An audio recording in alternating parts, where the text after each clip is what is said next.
Friends, 21s, the Dartmouth community, welcome to Class Day.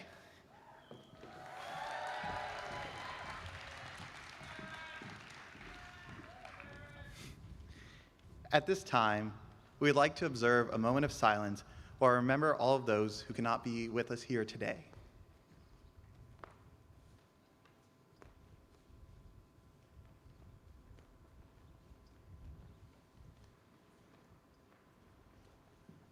Thank you. 4 years ago, we didn't plan for this. A graduation where we weren't all here in Hanover. 4 years ago, many of us were graduating high school and receiving that question that got old by the 15th time or one of its variations. So what's your plan after high school? It was as if they expected us to know how our life, including college, should play out over the next 4 years. How were we supposed to account for all of our Dartmouth experiences? I hadn't planned to apply to Dartmouth, thinking I wasn't good enough to be here and that I wouldn't be able to afford it. During Dimensions, I hadn't planned to be as excited about the people that comprised Dartmouth as I was. There was such passion, effort, and energy. The Dimensions show was one of those moments where it was apparent in their welcome to all of us of all Lexile levels. They sang about how some people enjoyed hard and soft-covered books while others didn't read. When I came to college, I could honestly say, "Hi, I'm Jared, I'm 18, and I never learned how to freaking read." For trips, I hadn't planned to enjoy organic farming. I was much more comfortable in the White Mountains or in a boat on the water. Weeding was not my idea of fun.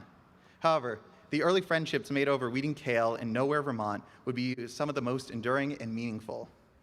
Since then, I've seen friends follow their plan and get into medical school, stumble their way into the geography department, and pick up a second, major or minor. Plans well executed are fantastic. When nothing goes according to plan, it can be terrific or terrible.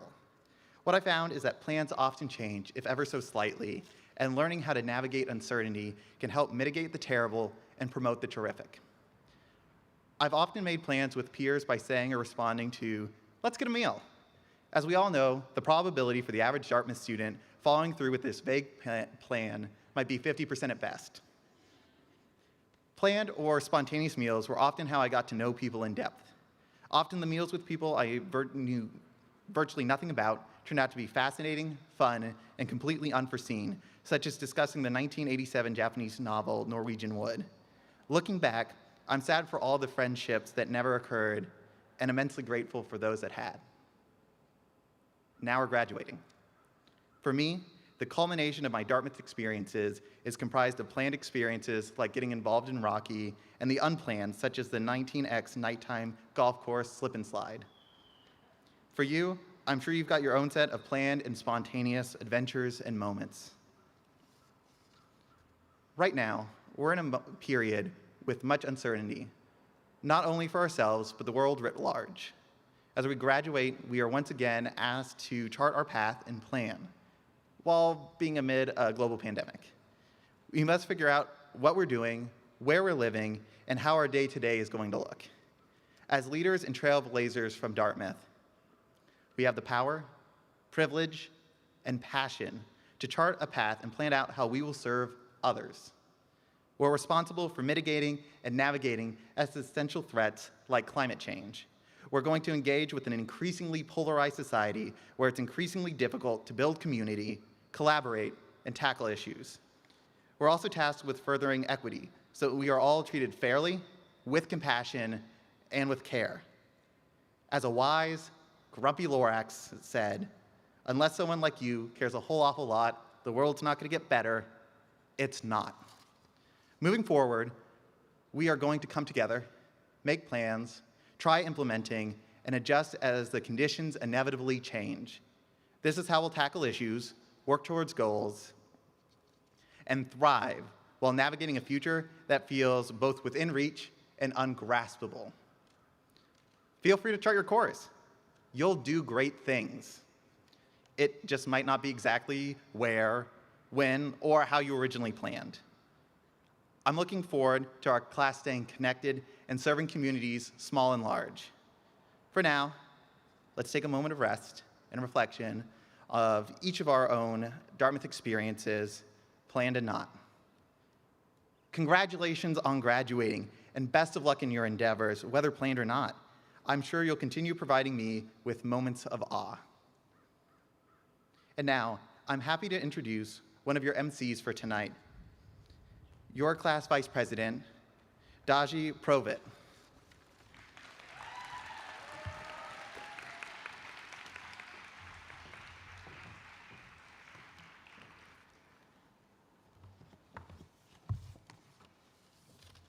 Hello, everyone. It's nice to see you all. You look beautiful. I will be introducing our class orator, Jordan Talia McDonald.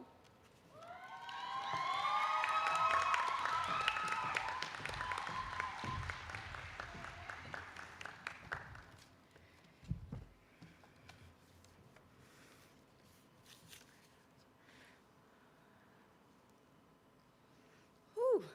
Had to take that mask off. I'm sorry, y'all. Hello, hello, class of 2021. It is a pleasure to have you here, both in person and, of course, online. Today, with graduation on the horizon, I want to take a moment to celebrate and acknowledge all that we have gained and will take with us from Dartmouth that will not be reflected on our degrees, accolades, or diplomas.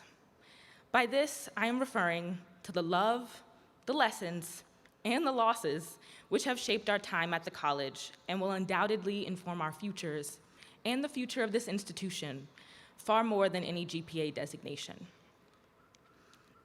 The love we encountered in our time here, whether it came from our families who reached across space and time to support us, or the friends who laughed, learned, and took L's alongside us, will not show up on any transcript. But certainly, none of us would be here without the love of another person who carried us in one way or the other to this finish line. May we never forget this love which has made us or take for granted those who love us. The best of our professors taught us not only the material on their syllabi, but also encouraged us to teach ourselves. They reminded us that our education was first and foremost our own, and that learning was not limited to any one person or any particular place. And these are the lessons that last a lifetime. May we never lose the capacity to be taught by others, or the will to learn long after we cross this stage tomorrow. Over the course of our time here, we learned a great deal about the inner workings of the college. We witnessed the many people who prepared our meals, monitored our health, cleaned our facilities, and readied our rooms for living each and every term. Without them and their labor, we would have no campus at all. May we never forget the people whose work made our lives here possible. As we go forth and enter any number of institutions, may we always bring this awareness with us. May we continue to practice gratitude, respect, and solidarity until it is routine. And in that practice, in order to properly celebrate the gains, the love, and the lessons which have sweetened our time here, we must too weigh the loss that bears down not only on our immediate student communities, but also on our global ones. Just as the coronavirus pandemic reoriented our entire senior year, dashing our dreams of a pandemic-free finale, it also touched millions of people throughout this country and the world. Now, over a year in, we find ourselves leaving Dartmouth as the world remains in a period of mourning, one which has been made all the more painful by the ways that structural inequalities overdetermine what geographer Ruth Wilson Gilmore refers to as our vulnerability to premature death. As we enter this grieving world, we must recall what our time here has taught us about loss. Our soon-to-be alma mater has an intimate history of great loss and casualty. The college's history with settler colonialism and slavery ensured that we would, over 2 centuries later, find ourselves on stolen Abenaki land on a campus where the founder once brought 8 enslaved people to toil in its name. Today, we still struggle with these legacies of dispossession and debasement as they touch the lives of all who make a home or a living here. This year, in our shared home on this campus, we continue to face new waves of grief and loss. In addition to the disappointment and dreams deferred, we also bear the tremendous weight of memory. We leave this institution just as the tragic losses of our peers, some of whom had just begun their Dartmouth journeys, have shaken the college. Though we will no longer be here to see how these losses change the life of students on this campus, we can and should make space to honor their lives, and commit ourselves to remembrance. May our grief and knowledge of struggle embolden us in our next chapters. May we continue to show up for one another and fight for one another as if our lives depend on it, because honestly, they do. At graduation tomorrow, we will be celebrated for the academic triumph of these years. But right now, I ask that we celebrate the hard lessons and labors of love that defy grading scales and for which we did not receive citations.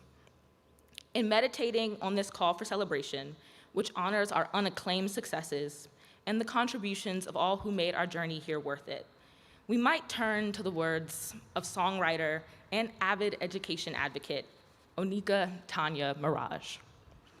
Clap for the heavyweight champ, me. But I couldn't do it all alone, we. Class of 2021, this is our moment for life. Dartmouth was one part of each of our stories, but our lives will amount to much more than tomorrow can measure. May we never lose sight of our worth when it goes unvalidated. May we always remember to value that which is unquantifiable: love, justice, freedom, joy, and integrity. As we go forth into new phases of our lives, these are commitments which will be challenged. But I have no doubt that after our time here, we are well equipped to live up to this standard. After all, if you can survive out in the woods, you can thrive anywhere. Thank you.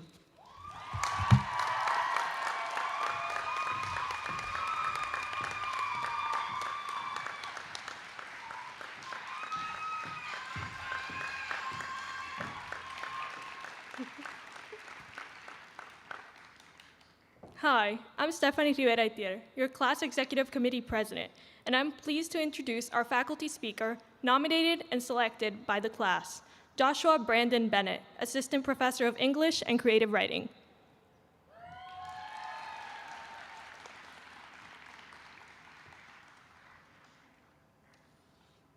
My name is Joshua Bennett, and I'm a professor of English and creative writing here at Dartmouth. It's an honor to share this moment with you all today, if only from a distance.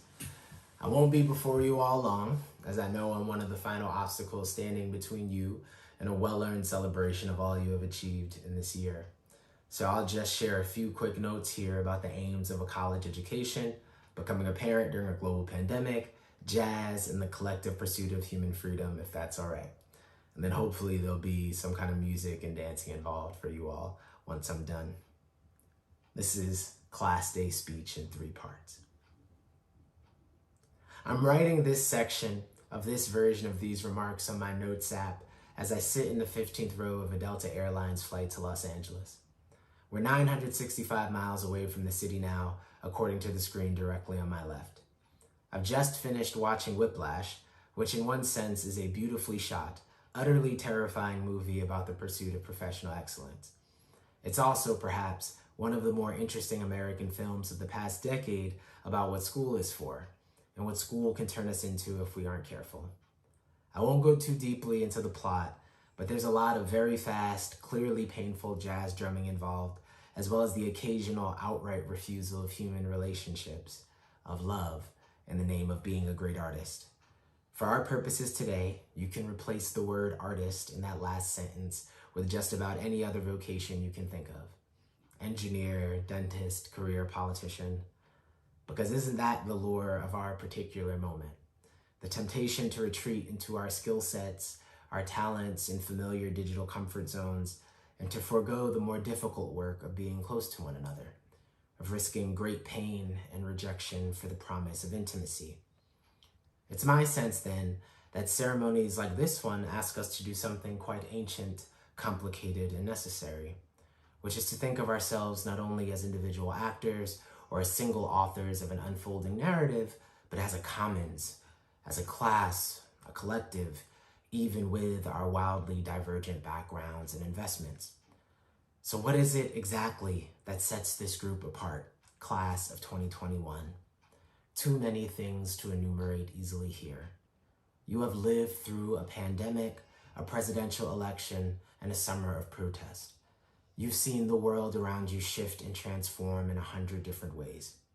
During that time, we, the generations depending on your brilliance and creativity to secure the future, have asked you to do the unthinkable, to remain young, vibrant, and hopeful, to navigate global catastrophes you did not create, to dream up something more wonderful and effervescent than anyone before you has been able to. I imagine that some of you have already gathered the tools needed to take on such a task during your time here at Dartmouth. But just in case another perspective might be helpful as you're on your way out the door, I thought it might make sense to share some of the questions, a decade now removed from my own graduation, that I've continued to ask myself along the way. How have you survived what you have survived? And what do you want your time on earth to look like, to feel like? Not just in some grand sense, jobs, family, that kind of thing, but the most mundane details. What do you love to do most right now? And how do you keep that habit, those practices, sewn into the rhythm of your everyday living once you leave college? What is it that keeps your mind electrified? What makes you feel most alive in a given moment? Cherish that, hold fast to it, and find other people who either also love that thing or love you enough to give you the space needed to do it on your own. And in that way, increase the breadth of your joy. 2. There's another version of these remarks where the last few paragraphs don't exist at all, and I begin with a brief vignette about Frederick Douglass and his 1845 autobiography narrative of the life of Frederick Douglass. Some of it is about Douglass's rare rhetorical gifts, his undeniable greatness as a thinker and abolitionist freedom fighter. In that version of things, I'm 16 years old in a classroom in Rye, New York, and my AP English teacher says that he doesn't know why he has to teach Douglass's autobiography in the first place. This is history, not literature, he says. At that age, I have no idea what this means, but the sentiment sticks with me. After this introduction, I go on to say something about the understandable confusion that makes such a comment possible, the way narratives like the one Douglass composed function both aesthetically and politically, how the content of the book must have made this no doubt well-meaning instructor feel unequipped to teach the history it narrates, the literary possibilities it points towards with such great eloquence. I try to bridge the gap between myself and this moment, sitting before you all, and that moment with my once beloved teacher, by clarifying that Douglass was of course indeed a historical actor, a flesh and blood person, but also a man creating a character named Frederick Douglass in order to rewrite his own origin story, to show our people, our species, another way. Then there's the pivot, of course, to you all, and to how the true power, perhaps, of the education you received here at Dartmouth is that you now have the equipment for living that you need to write the story of your life in whatever genre you choose. Through the dance of language on paper, or in music, or in laughter and loving bonds with friends. You can make it up as you go along if you want to. You can improvise and get it wrong and change at a moment's notice. Embrace that truth. Think of the best version of your life you can and work on it every day. In several drafts if you have to. Failing and freestyling and flying as you go along. 3. I'm composing the final lines of this document just across from my son August Galileo's room. He arrived in the world 7 months ago. In that time, he has taught me more than any written text I have ever held about the upper limits of human happiness and the kind of peace that is possible when one's life is dedicated to another. One of the first gifts I ever gave him is a playlist on my phone composed entirely from the genius of John Coltrane. I've played it since the day he was born. Whenever we're not listening to it, we're reading poems or watching Blue's Clues, which apparently has a host named Josh now, which is pretty cool, or walking outside under the protection of the trees and their spring flowers, like jewels giving architecture to the air. In those earliest days, I turned to the Coltrane playlist every night before August went to sleep. Amidst so much chaos in the world, the ritual made our shared space feel like another dimension. Within those moments, held in the embrace of the music, we were endless. Class of 2021, there are vulnerable people all across this earth, all across this ceremony, these rooms, that need you. They need you to be brave, patient, and full of grace. They need your care. They need your best visions of the possible world. If the past year has taught me anything, it's that there is no aim I can think of much higher than that we hold one another up, and that we treat the beautiful metaphor we have gathered here to honor, that you all are one, as an organizing truth. For it is not only the case that we depend on each other, we are each other. In the midst of that wondrous blur, all manner of miracles are possible. So let's pursue the miraculous together. Let's celebrate in the face of all we have survived. And let's build a world, a story that is worthy of those coming after us. Thank you and congratulations.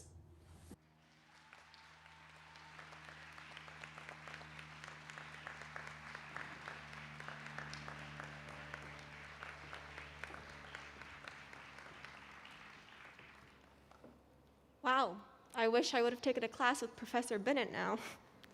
So, as with so much of this year, one of our selected class marshals is not able to celebrate with us in person this weekend, but we wanted to take a moment to recognize him. I am pleased to introduce Miles Morrell Battle, or as some of you know, Mac, who will introduce the rest of the class marshals now. Thank you. Hello, everyone. I'm Miles Battle, one of the marshals for the class of 2021. Unfortunately, today, I couldn't join you all in person, yet it's still an honor to be part of this special group. Now, it is my privilege to introduce to you Jared K., Amina Razak, Megan Ungerman, Elizabeth Coleman, Young Shang V. Wen, Rachel Kent, Dajane Provit, and Sayuri Magnabosco as your class of 2021 marshals. Congratulations to the marshals. Congratulations to the class of 2021. We made it. There's so much more in store for each and every one of us, and I look forward to what the future holds. I know it's bright. Take care.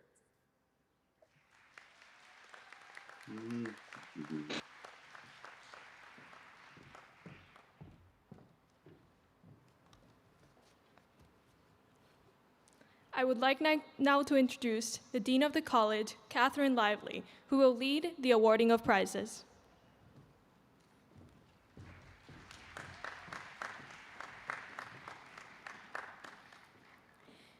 Good evening, and what a wonderful sight to have so many of you back here at this place that has not only meant so much, but has required so much of so many. Wow. Take a moment and just look around you and take this moment in. During the course of a year spent mostly behind computer screens, I've been thinking a lot about the infinite variety and diversity and artistry within the natural world.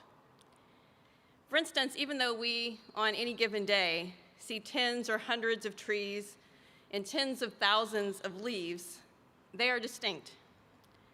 Even those that look more or less exactly alike to the naked eye are not. Each one is different, unique, and beautiful.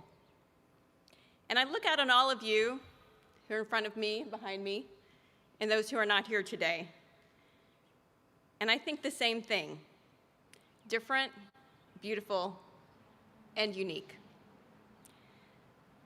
Each one of you entered this institution as a product of your genetic code, your life conditions, your conditioning, your cultures, your circumstances, and your experiences. And from that space, each one of you chartered your way through this institution in your own way, at your own pace, with your own companions, and with your own outcomes. It's important to remember that who you were then shaped, but did not determine who you are now. just as the person you are now will shape, but not determine, the person you'll become. Although we lovingly call you the graduating class of 2021, and I want to be sure that we honor the heft of that collective achievement, I also want to simply acknowledge each one of you as individuals, as humans, and as souls.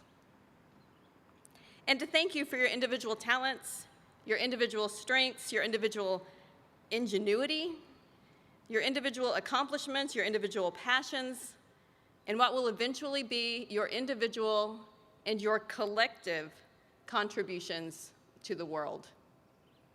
Congratulations, and thank you.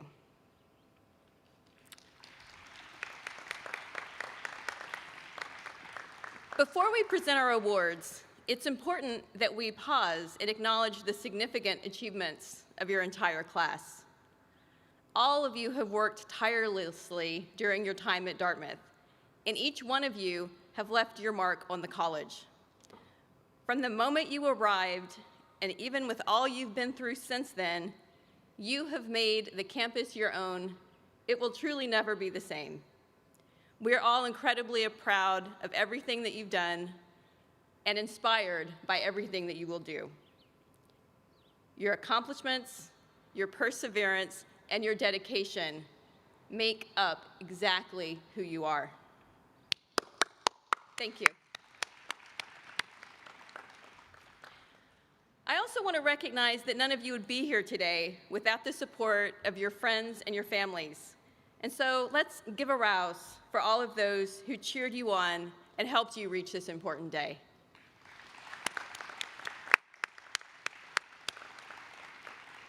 But let us now turn to the awarding of institutional honors for significant achievement and contributions to Dartmouth and the greater community.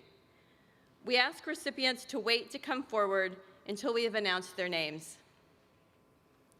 It is my pleasure to introduce the 6 valedictorians for 2021.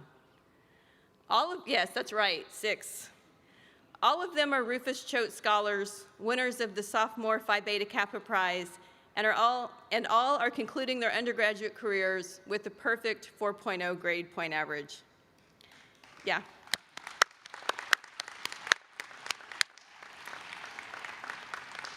As valedictorians, each receives the Mina Warren Scholarship Prize, established in 1906 and awarded to those students who, after 4 years in attendance at Dartmouth, rank highest in scholarship as measured by a cumulative GPA. Our first valedictorian will serve as your commencement valedictory speaker. A psychology major and biology minor from San Jose, California, this student has earned a total of 12 academic citations in 6 different disciplines: biology, chemistry, including orgo, Chinese, history, psychology, and physics. She has been a James O. Friedman Presidential Scholar and a sophomore research scholar, a cognition and education intern at the Geisel School of Medicine, and as a Stanford Medical School research assistant, she has co-authored 3 papers on the engagement of psychiatry residency programs with Black Lives Matter and COVID-19. She also founded the Dartmouth Student Mental Health Union, served as news director at 99 Rock, and volunteered as a member of the Dartmouth Hitchcock Patient Support Corps. This fall, she'll continue her research at Stanford and hopes to enroll in a joint MD-MBA program in 2022. Please join me in extending our warm congratulations to your valedictory speaker, Amanda Valerie Chen.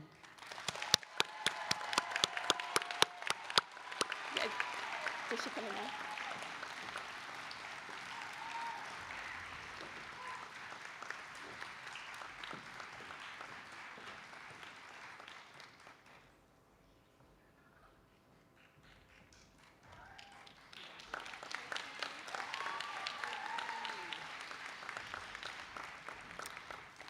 Your next valedictorian is a double major in computer science and neuroscience from Arlington, Virginia. He has earned 7 academic citations in chemistry, computer science, psychology, and writing. a Goldwater Scholar nationally recognized as, quote, showing exceptional promise of being among the country's next generation of research leaders, end of quote. He has spent much of his time here working in 2 computational research labs and helped develop a computational model for human learning and memory. He is also a pianist and a violinist in the Dartmouth Chamber Orchestra, a member of the Dartmouth running team, a computer science teaching assistant, and member of Zeta Psi fraternity. After graduation, he'll return to the Washington, D.C. area in the site of his junior winter internship as a software development engineer and hopes ultimately to pursue graduate studies in artificial intelligence.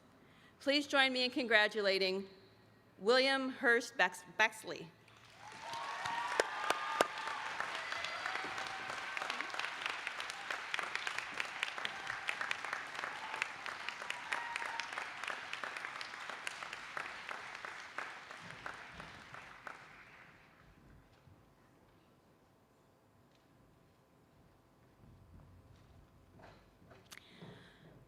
Our third honoree is a theater major and education minor from right here in Hanover. She has earned 4 academic citations in geography and theater and has received numerous arts awards from the Hopkins Center, including the David Burney Award in Theater, the Rodney Alexander Fellowship in Theater, the Hyman Rosenthal Award in Creative Arts, the Sidler Prize, and the Bentley Williams Fellowship. You may have seen her on stage in Hair and Into the Woods, among others, performing with the Dartmouth Dance Ensemble, or in her virtual devised theater piece for her senior honors thesis. During her off terms, she's interned at the Target Margin Theater in Brooklyn and Northern Stage in Wright River Junction, Vermont. After working for the theater department here this summer, she hopes to move to Brooklyn to continue her theater career. Please join me in congratulating Kate Stenger-Budney.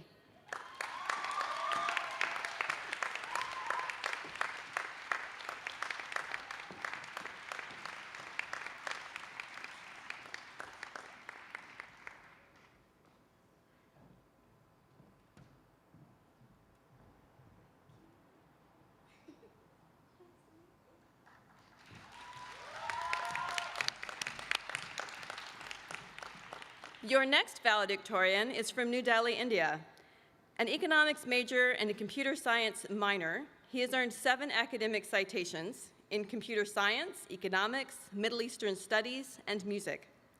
As a member of the Dartmouth Investment and Philanthropy Program, he joined in the management of an investment portfolio to benefit nonprofit organizations here in the Upper Valley. In December, he was a member of the Dartmouth Fed Challenge team, sponsored by the Economics Department, that won the national championship and high praise from Federal Reserve Board Chair Jerome Powell. And after a 3-leave term internship in the world of finance, he will now return to the Strategic Advisory Group at PJT Partners in New York as an investment banking analyst.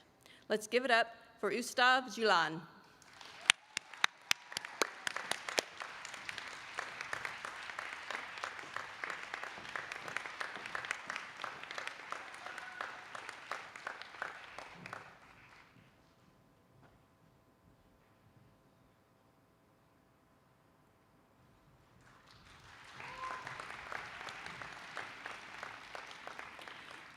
Our 5th honoree is from Oakland, California. A sociology major modified with education and a minor in Native American studies, she has earned 7 citations in African and African American studies, classical studies, Latin American studies, sociology, and writing. As a passionate member of Cabin and Trail, Women in the Wilderness, and the Outdoor Leadership Experience Program through the Center for Social Impact, she nurtured her sense of adventure. She studied Spanish in Buenos Aires in Argentina and spent her leave terms in education internships with the Oakland School District and the National Breakthrough Collaborative Equity in Education program. After graduation, she'll spend a year in a small town in Ecuador and ultimately hopes to earn her master's in education and become a 5th grade classroom teacher. Let's congratulate Emily Stair.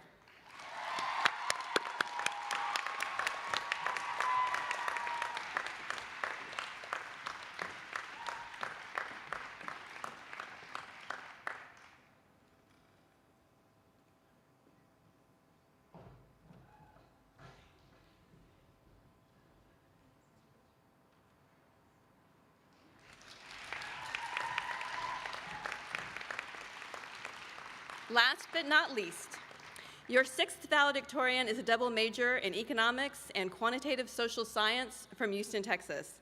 She's earned 3 citations in biology, chemistry, and economics, and as a James O. Friedman Presidential Scholar, studied the volatile organic compounds emitted by the corpse flower.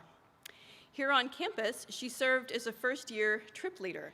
She's performed in the flute section of the Dartmouth Wind Ensemble and has been a dedicated member of the Student and Presidential Committee on Sexual Assault. She's also volunteered for Crisis Text Line as a counselor at a camp for pediatric cancer patients and has interned at the Cato Institute, Planned Parenthood, and the Women's Fund. This fall, she'll start medical school at the University of Pennsylvania. Congratulations to Sanjana Venkatesh.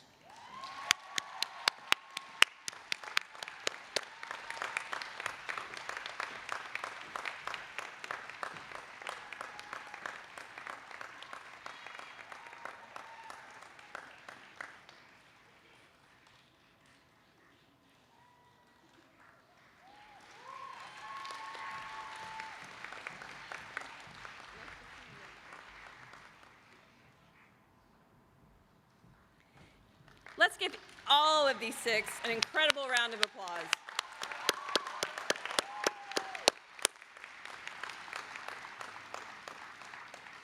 Now, we'd also like to recognize the outstanding scholarship of another 13 members of your class, who with final grade point averages of 3.99 graduate as your salutatorians. Please hold your applause until all have been named, and I will ask them to come forward as a group.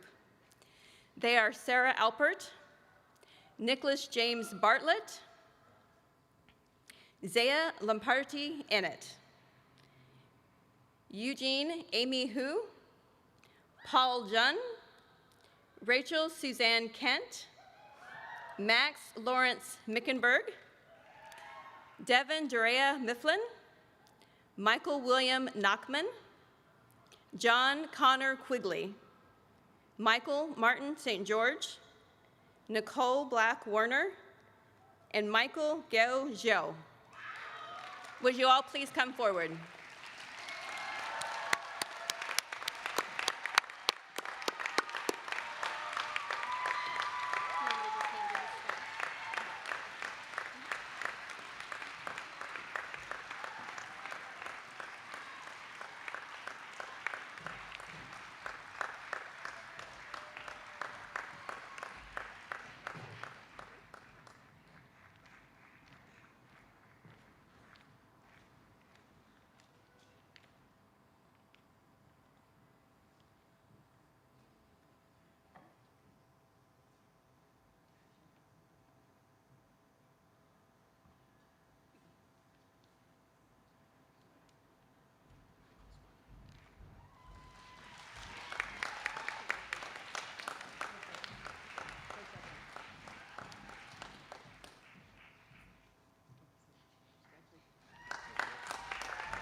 It is now my pleasure to introduce Dean Mary Nyan to present the Hannah T. Crosdale Award.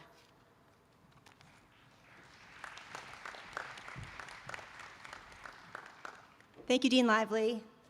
What a joy it is to see so many familiar faces out here tonight. Congratulations to all of you.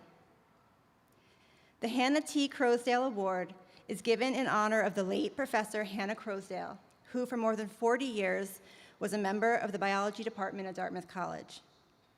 It is given to the student who has made the most significant contribution to the quality of life for women at Dartmouth.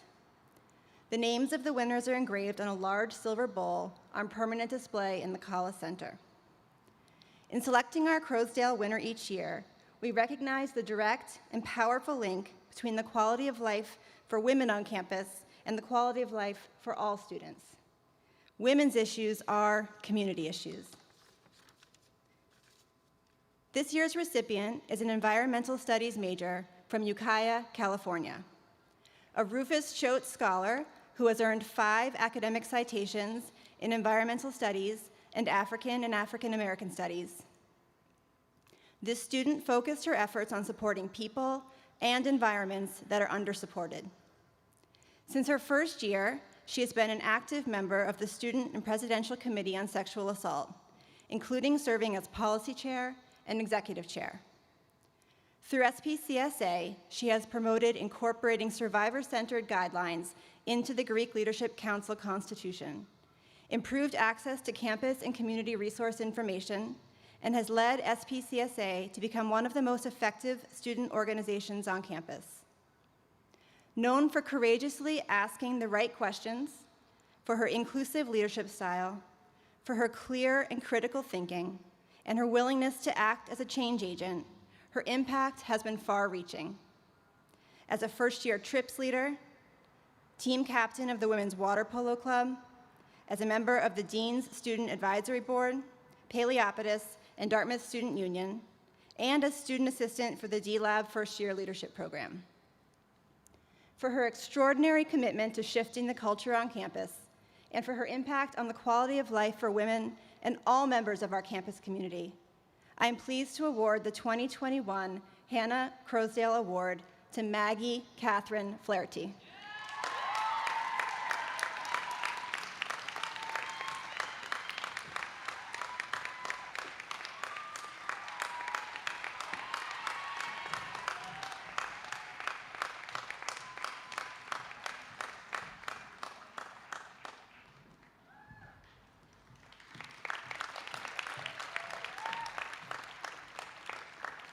It's now my pleasure to introduce Dean Tiobi Gomez to present the Grace and James S. Parks 1920 Prize.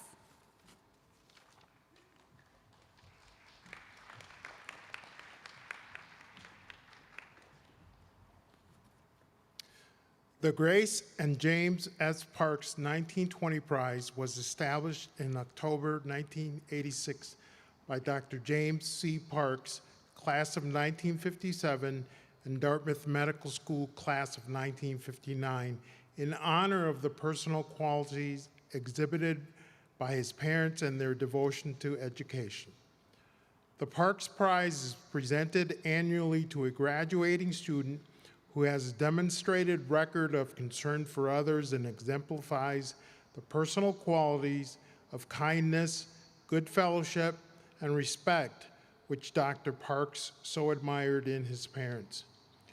You've already heard about our Parks recipient's academic accomplishments, and many of you know why she embodies the qualities recognized by the Parks Prize.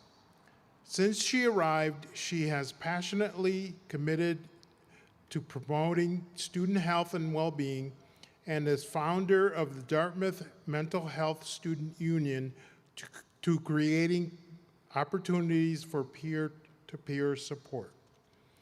During her first year, she partnered with the director of the Counseling Center to create Late Night Solace, a program that has provided 50 hours of training to student volunteers who offer late-night student support.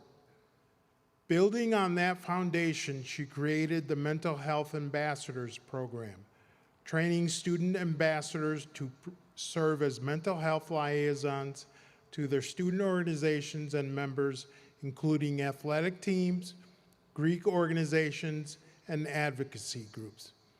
And this year, she added a weekly blog to her efforts, posting 15 of her own articles and many other students from other students on mental health topics ranging from burnout to social media. Known for seeking expertise and building collaborative relationships with students, faculty, and staff, for her positive, inclusive, and empowering approach, and for inspiring student leaders to follow, her efforts on behalf of students will be an enduring contribution to our community.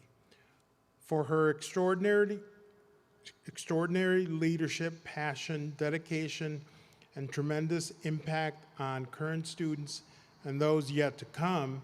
I'm deeply honored and proud to present this year's Grace and James S. Parks 1920 Prize to Amanda Valerie Chen.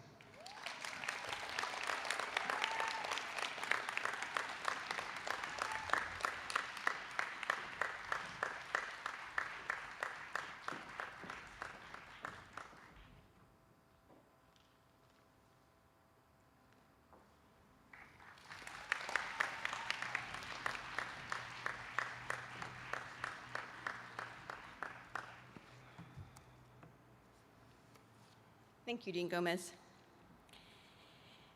In 1913, John Barrett, class of 1889, gave to the college this cup, upon whose face was to be inscribed, beginning with the class of 1914, the names of those students, one per graduating class, who show the greatest degree of all-around achievement, taking into consideration character, scholarship, personal popularity, and practical usefulness.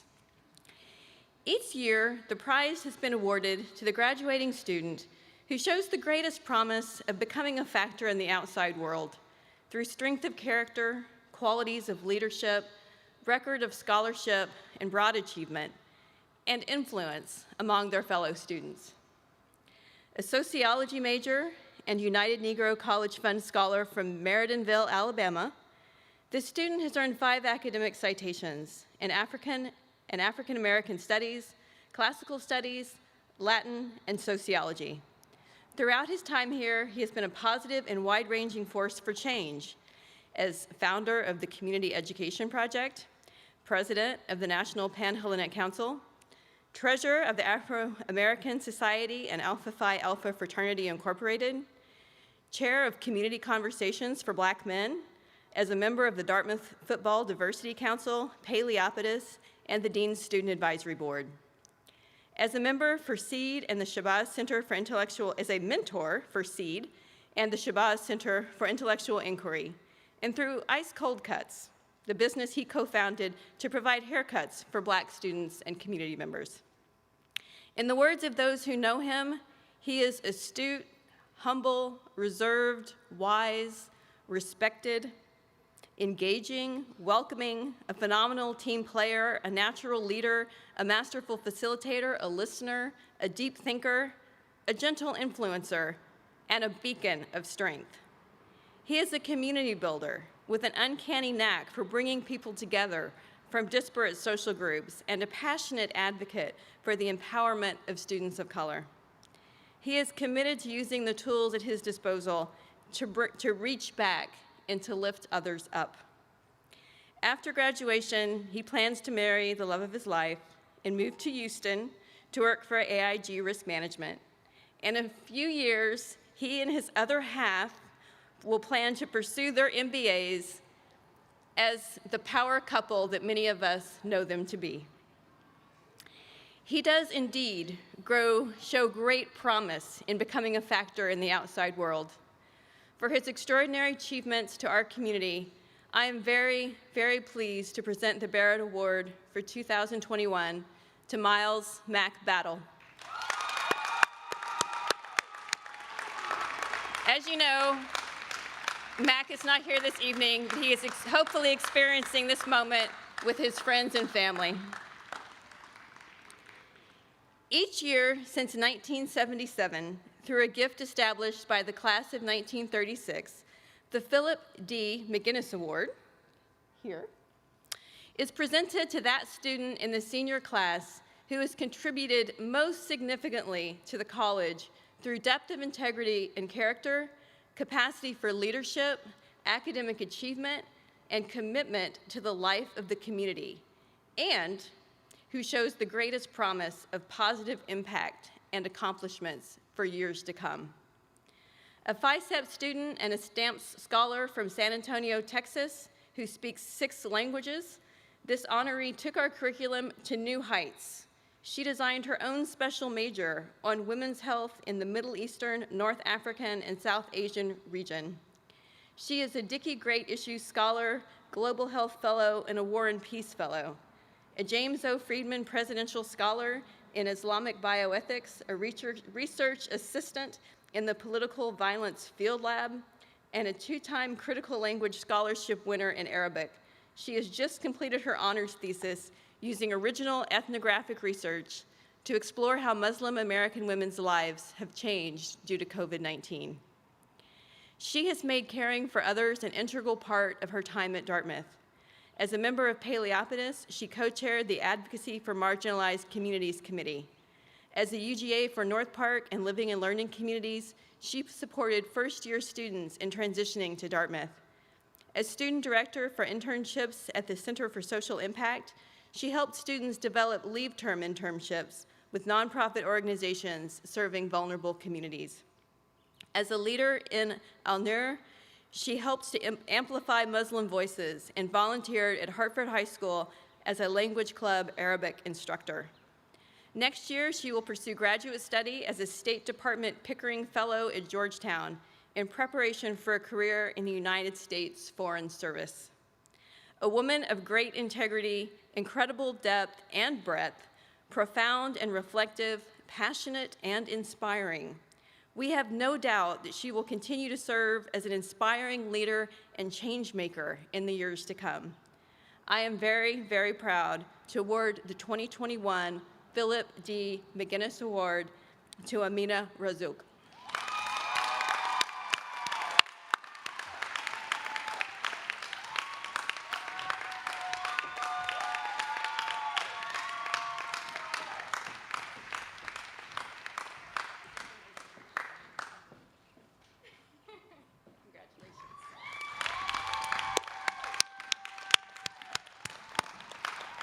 And now it gives me great pleasure to introduce Dean of the Faculty, Elizabeth Smith, to present the Goldstein Award for Distinguished Teaching. Thank you.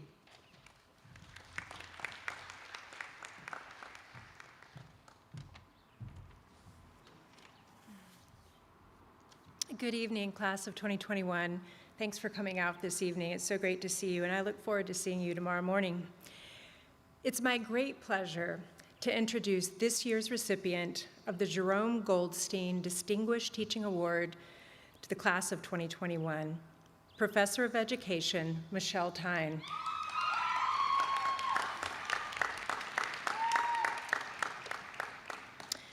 Professor Tyne received her PhD in Applied Developmental and Educational Psychology at Boston College's Lynch School of Education in 2009 and came to Dartmouth as an assistant professor in the education department that same year. She was promoted to associate professor with tenure in 2016, and for the past 2 years, she has admirably served as the chair of the education department. Professor Tyne is a superb scholar and a distinguished teacher. Her primary research interests concern the impact of poverty on learning and education, and she's published numerous scholarly articles on topics such as growing up in rural versus urban poverty, and can the science of learning close the achievement gap for students from low-income families? Her work is currently funded by both the National Science Foundation and National Security Agency, as well as the National Institutes of General Medical Science, where she received a Science Education Partnership Award in rural STEM education. At Dartmouth, Professor Tyne's courses include the learning brain, the impact of poverty on education, social, emotional, and moral development, and the history and theory of human development and learning. Professor Tyne's teaching evaluations for her courses are truly outstanding. If you ever doubted whether we read your online course evaluations, make no mistake, we do. In reviewing comments about her courses, I can attest that in virtually every class, there were comments noting Professor Tyne's passion for her subject and how engaging she is as a teacher. Let me quote just a few. "My favorite professor at Dartmouth. Her passion about the topics we were learning made you engage so much more. Professor Tyne was super engaging and interesting throughout all aspects of the course. She maintained a positive and passionate demeanor throughout all of the lectures, even with no live student audience. Tyne is so passionate about this subject, it made me excited to keep learning every time we had class, and I signed up for another class with her. I felt motivated by her attitude and her call to action to solve some of the issues our disparaged kids are facing in terms of academic achievement. There's almost no greater praise for a faculty member than to hear that they've inspired you. Also noted, incredibly understanding and connected and aware of her students' needs and capabilities. What I think is remarkable is that these comments are from courses that were delivered this year remotely. Professor Tyne also won this award in 2019. That she has once again garnered the admiration from her students as a superb teacher during this time when we were not able to hold in-person classes is true testament to her distinction as an educator.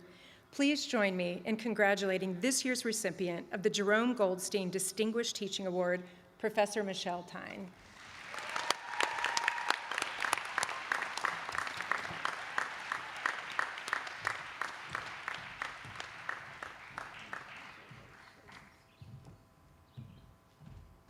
Thank you. It is so good to see everyone. And I tell people all of the time that I have the best job in the world. But the truth is that is because I get to work with all of you. This year teaching for me and learning for you was the most humbling year of teaching I have had to date, no doubt. But it was also the most inspiring, and that is once again because of you. You brought integrity every day, and I thank you so much for that. So celebrate tonight and tomorrow, and then Monday you have to go make the world a better place. Thank you.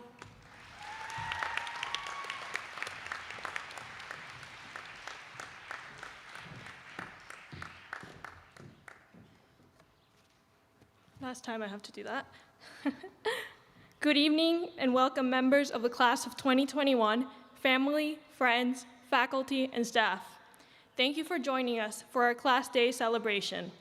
I would like to begin by acknowledging that Dartmouth College is built upon the ancestral and unceded lands of the Abenaki people, who are the original stewards of this land.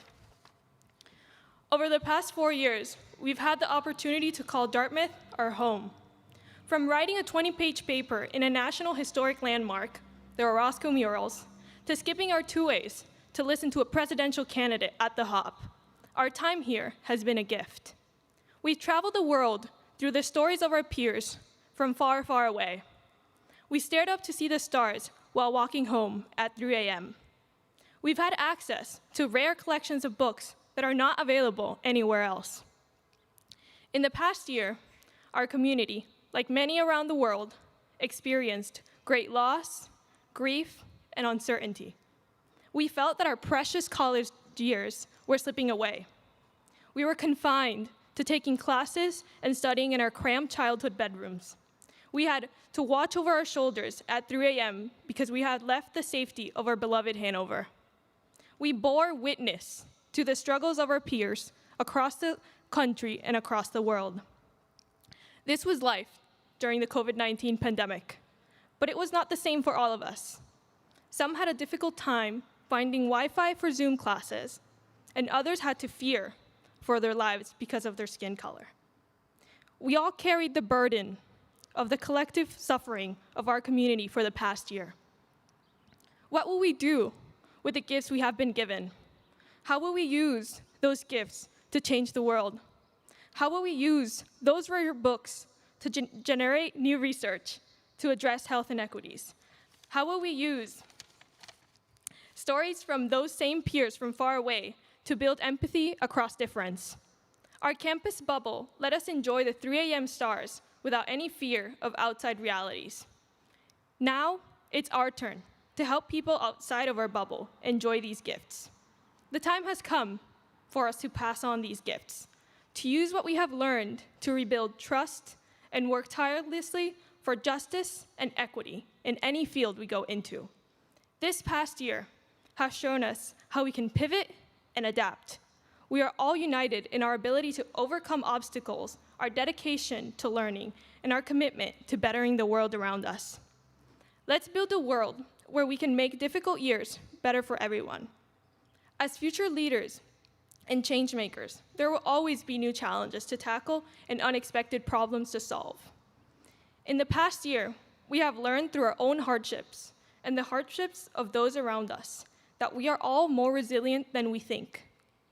And I can now say, we are ready to share. I look ahead with great hope, and I trust that you do too.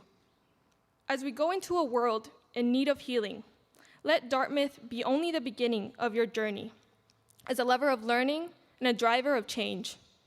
Use the gifts and the lessons you learned from your teachers and your peers here to rebuild a world that is kind, just, and compassionate. I know we are ready to do this, 21s.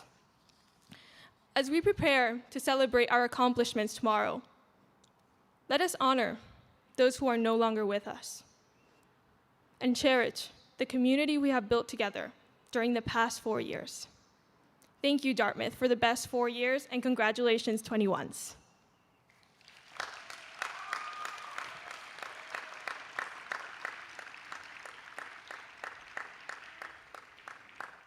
Now, I invite you to stand if you are able and turn to the right, looking at the west stands for a class photo. Thank you.